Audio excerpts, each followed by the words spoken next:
கும்பராசி கும்ப லக்ன அன்பு சொந்தங்களுக்கு வணக்கம். நான் உங்கள் அஸ்ட்ரோ புவனேஸ்வரி பேசுகிறேன். 2025 முடியும் தருவாயில் இந்த டிசம்பர் மாத பலன்கள் கும்பத்துக்கு எப்படி இருக்கு? காத்து ராசி மிதுனம், துலாம், கும்பம் இது மூணுமே காத்து ராசி. ஊரே எதிர்த்து நின்னாலுமே ஒரு விஷயத்த அட போங்கடா அப்படின்னு செஞ்சுட்டு போகக்கூடிய ராசி. ஏன்னா காலபுருஷனுக்கு இது 11ஆம் ராசி. தன்னுடைய மகிழ்ச்சி தன்னுடைய சந்தோஷம் தான் எனக்கு முக்கியம், அடுத்தவங்களுக்கு ப்ரையாரிட்டி நான் கொடுக்கவே மாட்டேன் அப்படின்னு யோசிக்கக்கூடிய ராசி தன்மான சிங்கம் அப்படின்னு சொல்லலாம்.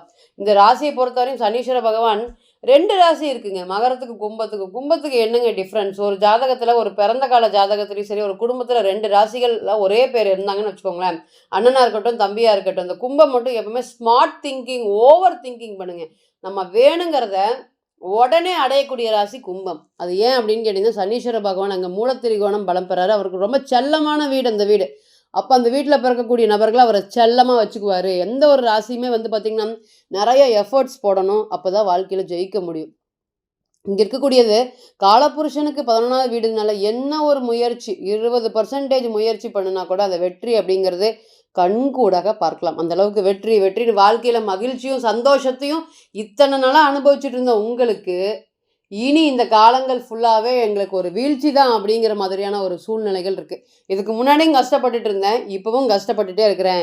இன்றைக்கி எல்லாராலையும் ஒதுக்கப்படுற ஒரு உதவிகள் கிடைக்க மாட்டேங்குது, எல்லாரும் ஓடிடுறாங்க, எல்லாரும் என்னை பயன்படுத்திட்டு விட்டுட்டு போகிறாங்க, நான் சொல்கிற மாதிரி நான் நினச்ச மாதிரி எதுவுமே நடக்கலைங்க. ஒரு செயலும் அது பாட்டுக்கு போயிட்டுருக்கு. இன்றைக்கெல்லாம் ஜென்ம ராகுங்க, 2 கையை கட்டி போட்டு உட்காந்து நீ என்ன வேலை செய்ய செஞ்சுக்கோ, நீ என்ன பழைப்பையோ பழைச்சிக்கோ அப்படின்னு சொல்கிற மாதிரி தான் இந்த ராகுவோடைய தசா புத்தி. ராசிக்கு 2ல் சனி, என்ன பேசினாலும் பிரச்சனைகளை கொடுக்கறதுக்கு சனீஸ்வர பகவான் இருக்காரு. ராசியிலே ராகு, நீ என்ன வேணாலும் பண்ணு, நான் உன் 2 கையை கட்டி வச்சிடறேன் அப்படின்னு சொல்கிற மாதிரி ஒன்றுமே பண்ண முடியாதுங்க. இன்றைக்கெல்லாம் பயத்தில் தூங்குற மாதிரி, பயத்தில் நடுக்கிற மாதிரி, நமக்கு ஏதாவது பிளாக் மேஜிக் செஞ்சுட்டாங்களோ அப்படிங்கிற எண்ணங்கள் தான் இன்றைக்கி அதிகமாக வரும்.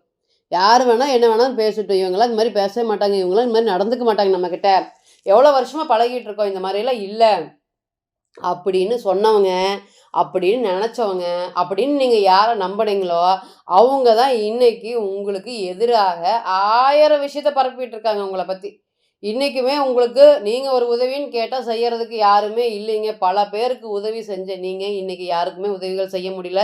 அது 20 வயசாக இருந்தாலும் கடுமையான மனசுமைகள், 30 வயதாக இருந்தாலும் தொழில் சார்ந்த வேலை சார்ந்த கடினமான பிரச்சனைகள். ஒரு 2 மணி நேரம் செய்யக்கூடிய வேலையை 20 மணி நேரம் 30 மணி நேரம் திருப்பி அதே வேலை செய்கிறீங்க. அதுதான் இன்றைக்கி ரொம்பவே பார்த்திங்கன்னா பெரிய பிரச்சனையாக இருக்குது.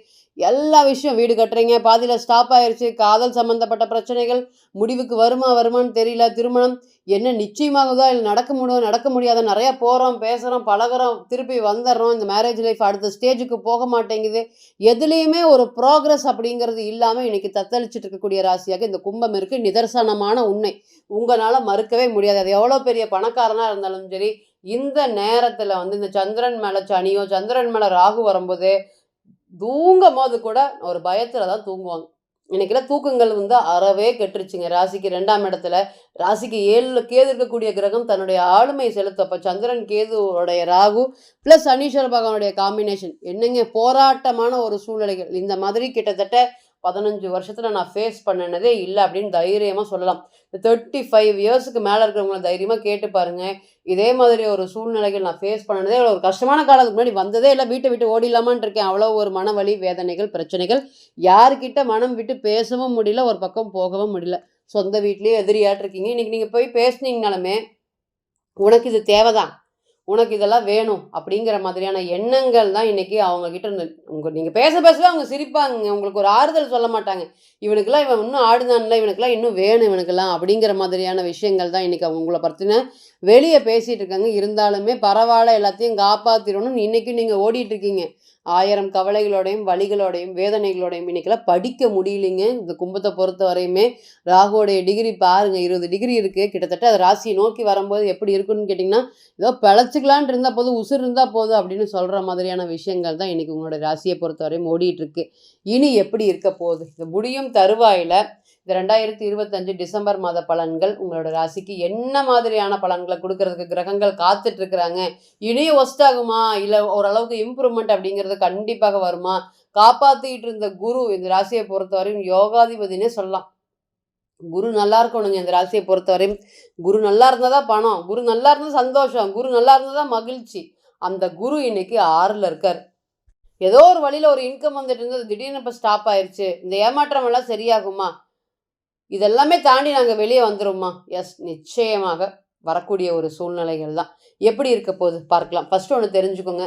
எல்லா விஷயத்துக்குமே, எல்லா பிரச்சனைகளுக்குமே பிறந்த கால ஜாதகம் மட்டும் தான் ஒரு தீர்வை கொடுக்கும். என்ன மாதிரியான இஷ்யூஸ்? இப்ப என்ன கடந்து வந்துட்டு இருக்கீங்க? ஒரு பிரச்சனை நிலையானதா?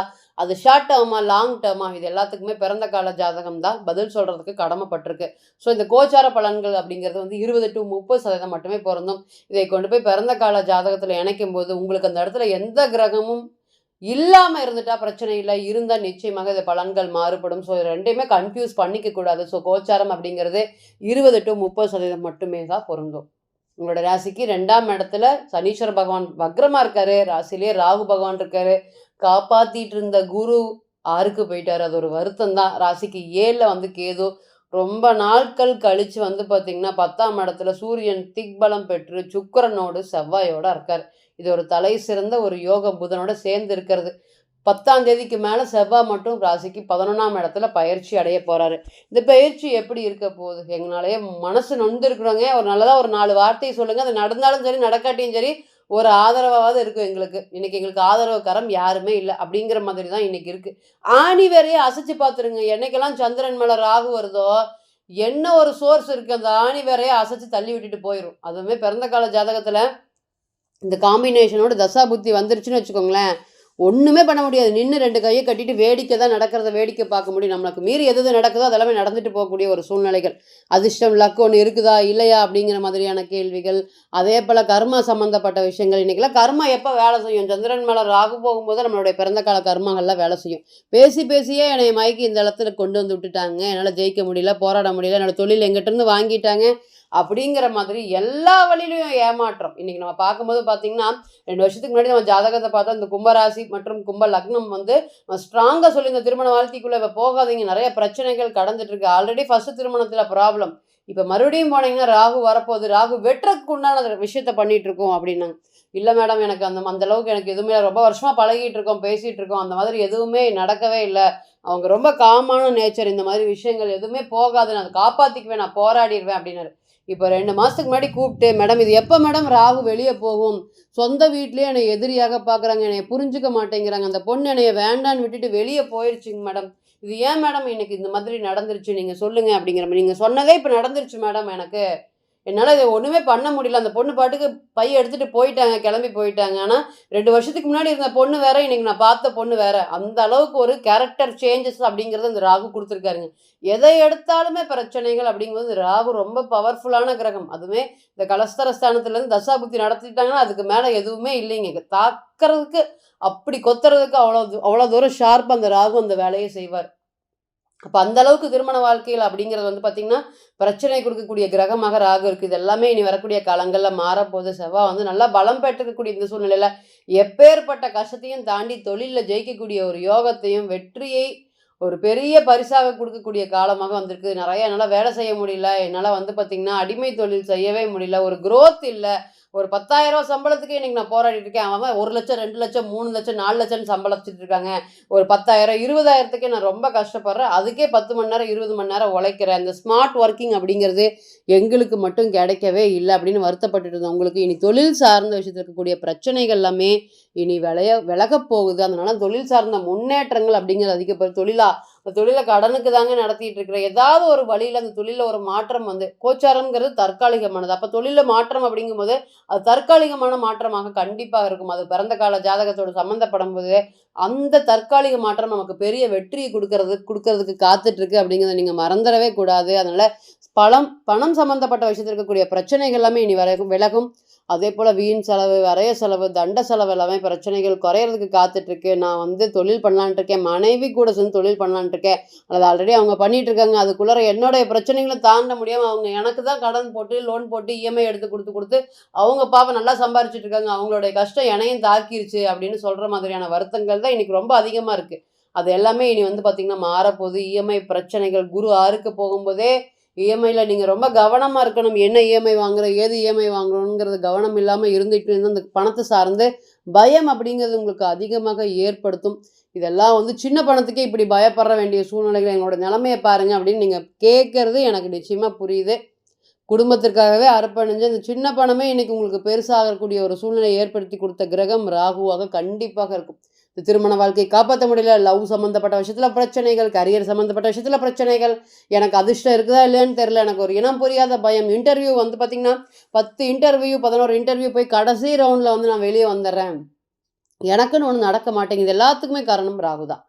அப்போ பிறந்த கால ஜாதகத்தில் அது எவ்வளோ பவர்ஃபுல்லாக இருந்தால் இன்றைக்கி அந்த வேலையை செஞ்சுருப்பாரு. இதே பொண்ணு தான் 2 வருஷத்துக்கு முன்னாடி பார்த்த பொண்ணு, இன்றைக்கும் அதே பொண்ணு தான் கூட இருக்குது, கல்யாணம் பண்ணியிருக்கு. ஆனால் அன்றைக்கி இருக்கக்கூடிய குணங்கள் வேறு, இன்றைக்கி இருக்கக்கூடிய குணங்கள் வேறு. அங்கே தான் நீங்கள் நோட் பண்ணணும். இது எல்லாத்துக்குமே பதில் சொல்கிறதுக்கு பிறந்த கால ஜாதகம் தான் பதில் சொல்கிறதுக்கு கடமைப்பட்டிருக்கு அப்படிங்கிறத நீங்கள் மறந்துடக்கூடாது. ஸோ கோச்சாரம் அப்படிங்கிறது தற்காலிகமானது தான். ஸோ தனிப்பட்ட ஜாதகத்தை நீங்கள் ஆலோசனை பண்ண விருப்பப்பட்டீங்கன்னா கீழே இருக்கக்கூடிய இந்த நம்பருக்கு கான்டாக்ட் பண்ணுங்கள். நான் வணங்கக்கூடிய நரசிம்மர் உங்கள் எல்லோருக்குமே நல்ல வளமான வாழ்க்கையை ஏற்படுத்தி தர நான் நிச்சயமாக பிரார்த்தனை பண்ணிக்கிறேன். மீண்டும் ஒரு பதிவில் உங்களெல்லாம் சந்திக்கும் வரை உங்களிடமிருந்து விடை பெறுவதே உங்கள் அஸ்ட்ரோ புவனேஸ்வரி. நன்றி, வணக்கம்.